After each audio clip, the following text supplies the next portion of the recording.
झालावाड़ में देश की शिक्षा व्यवस्था में सुधार, पेपर लीक पर कठोर कानून बनाने एवं विद्यार्थियों के लोकतांत्रिक अधिकारों की रक्षा और छात्र आंदोलन के दौरान हुई घटनाओं की निष्पक्ष जांच की मांग को लेकर गुरुवार को झालावाड़ सचिवालय में अतिरिक्त जिला कलेक्टर के माध्यम से महामहिम राष्ट्रपति महोदय के नाम ज्ञापन सौंपा। ज्ञापन में कहा गया कि आज देश का विद्यार्थी अपने भविष्य को लेकर गहरी चिंता में है।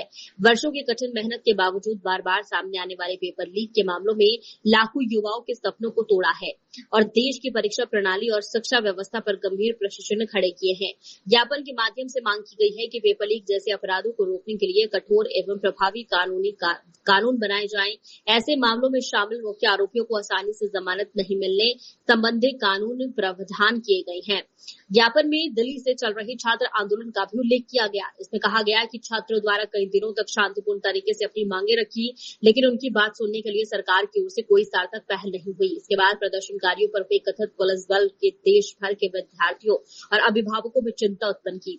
ज्ञापन में इसे पूरे घटनाक्रम की निष्पक्ष एवं स्वतंत्र जांच कर दोषियों के विरुद्ध विधि सम्मत कार्यवाही करने की मांग की गई।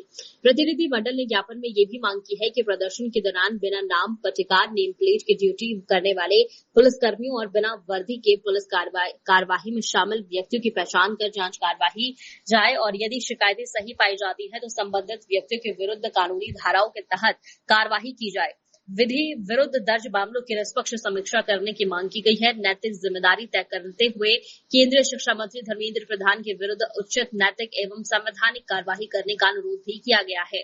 ज्ञापन सौंपने के बाद प्रतिनिधि मंडल ने अतिरिक्त जिला कलेक्टर के भविष्य से सचिवालय परिसर में शांतिपूर्ण धरना प्रदर्शन के लिए स्थान उपलब्ध करवाने को लेकर भी जी पेपर लीक तो कांग्रेस सरकार के समय भी होते थे, अब आज विषय भविष्य की बात करेंगे हम। पास्ट में क्या हुआ, अगर इसी को लेते रहेंगे हम तो जो महाभारत काल में था तो फिर हम भी उसी तरह से रहे। उस समय युग में कपड़े नहीं पहनते तो फिर आज के युग में हम कपड़े क्यों पहनते हैं। बात हमेशा भविष्य की होनी चाहिए। मैं खुद दिल्ली होके आया हूँ, 3 डंडे खा के आया हूँ। मैंने तो मेरा फर्ज निभाया दिल्ली जाके। मैं चाहता हूँ कि झालावाड़ का आदमी यहाँ आके अपना फर्ज निभाए।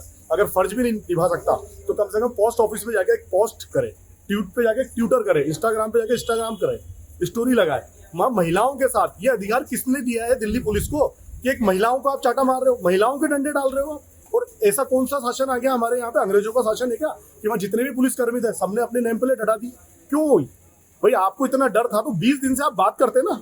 आज हमारे देश में स्वतंत्रता का अधिकार है, आप बात करो ना। कोई अनशन में बैठा तो उससे बात करो। सरकार 20 दिन से बात करने क्यों नहीं गई? और 21वें दिन आप कह रहे हो कि जो बच्चे वहां आंदोलन कर रहे हैं वो क्रांतिकारी है। 20 दिन तक वो क्रांतिकारी नहीं थे, 20वें दिन वो क्रांतिकारी हो गए। भाई ये आया क्यों? आज हमारे घर के सामने किसी दूसरे की मोटरसाइकिल खड़ी हो जाती है तो हम हमारा पेशेंस लूज कर देते हैं। उन बच्चों से पूछो जो इतनी गर्मी में बैठे हैं 20 दिन से, और हम कह रहे हैं कि बच्चे विद्रोही हैं, आतंकवादी हैं। अभी स्पष्टता है क्या मांगे? हमारी स्पष्टता ये मांगे जो बच्चे दिल्ली में बैठे हैं उनके ऊपर जो मुकदमे हुए हैं, एक तो वो मुकदमे वापस लिए जाए।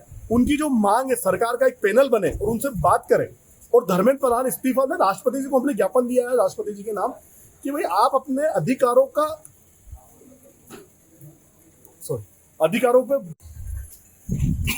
आज आप सभी प्रदर्शन करने पहुंचे हैं, किस तरीके की मांगे आज आपने एडी? स्पष्ट रूप से तो हम ये कहना चाहते हैं कि भारत जब से आज़ाद हुआ है तब से कांग्रेस भी रही, भारतीय जनता पार्टी ने भी सरकार चलाई।